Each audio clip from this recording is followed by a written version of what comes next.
Pinaiimbestigahan na ng pamunuan ng pambansang pulisya sa Criminal Investigation and Detection Group o CIDG kung sino ang contact sa government arsenal ng nahuling suspected arms supplier ng Abu Sayyaf Group o ASG. Ito ang balita ni Leia Ilagan. Kumbinsido si Philippine National Police Chief Police Director General Ronald Bato de la Rosa na may kasabwat sa pamahalaan ang nahuling suspected gun runner na si Unding Kenneth Isa.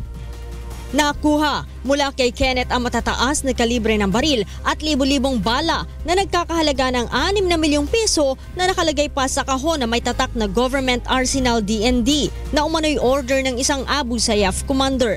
Ayon kay General De La Rosa, hindi basta mabibili sa tindahan ng baril at ng ordinaryong tao ang M79 barrel, M203, M16 at iba pang armas na nakumpiska ng CIDG Anti-Transnational Crime Unit sa inuupahang bahay ng suspect sa Barangay West Crame, San Juan City. Detrace ito kung saan ang origin ito.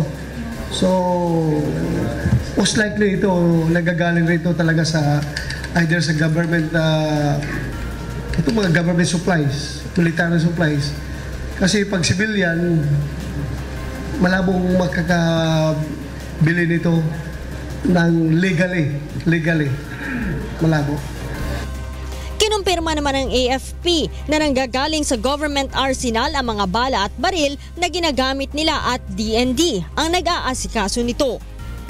But doon sa mga bala na specific na kailangan ng ating armed forces na ang sinusupply sa ating mga operating units, ang gumagawa nito ay ang Department of National Defense Arsenal.